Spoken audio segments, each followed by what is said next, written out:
So my policy is focused on a National Restorative Justice Initiative, otherwise known as the NRJI, which is focused on disrupting the school to prison pipeline and expanding access to alternative justice for lower socioeconomic status juveniles.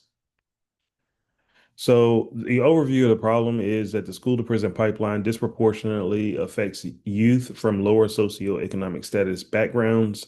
Harsh disciplinary actions, increased juvenile justice involvement, and minorities and economically disadvantaged students are most adversely impacted.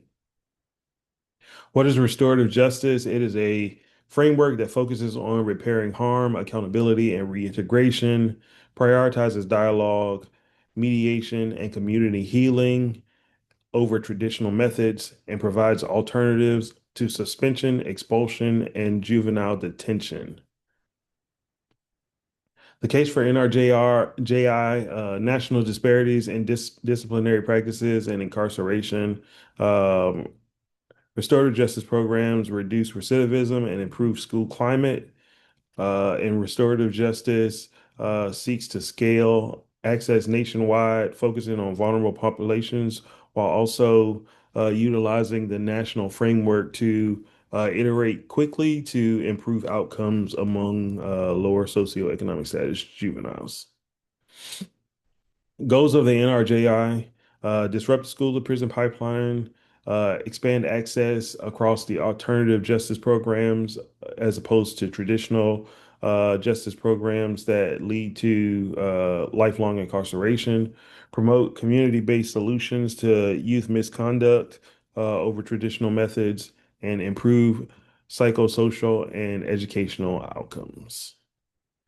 Some of the key components, school-based restorative practices, so such as restorative circles or mediation, community diversion programs, family engagement and support services, additionally training for educators, law enforcement, and facilitators in order to operate the restorative justice programs and improve the outcomes of students. So some of the evidence for the effectiveness of the program, studies show that restorative justice reduces suspension and expulsion rates.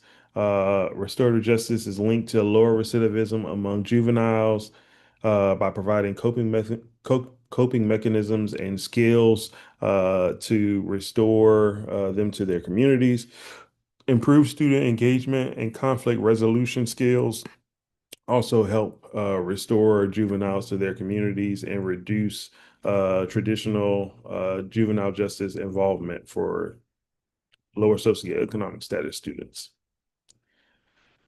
Equity and access. So, address barriers for lower socioeconomic status youth to access restorative justice programs, ensure cultural competence and inclusivity, provide federal and state funding for underserved areas. The implementation strategy, so federal grants to states and school districts to ease burdens as it relates to financial capacity to implement the program, partnerships with community-based organizations to also support the federal grants that are aimed at states and school districts for program maintenance, training and certification programs for facilitators, so ongoing training as well as skills building for educators and law enforcement and individuals that are working with juveniles in the capacity of juvenile justice and restorative justice. Ongoing monitoring and evaluation of the program. Again, this is to reiterate or to iterate quickly and take learnings from across the nation to be able to apply those uh, outcomes that are working to other programs across the nation. So policy recommendations, integrate restorative justice into federal education and juvenile justice frameworks, incentivize states to adopt restorative justice programs and practices in schools and juvenile courts, and allocate funding for the pilot program in high school and high needs districts to ensure that the program can be implemented with little to no financial strain on the communities that they aim to improve. So some of the projected outcomes, reduction in suspension, expulsion, and juvenile arrest, increased academic performance, graduation and school retention rates, stronger community trust in juvenile justice systems, and long-term cost savings through reduced incarceration as it relates to reducing the school to prison pipeline. So, as a call to action, the NRJI represents a transformative approach to juvenile justice and traditional justice methods.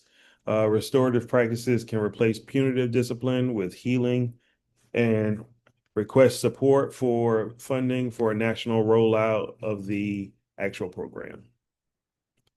Thank you, and I look forward to your questions.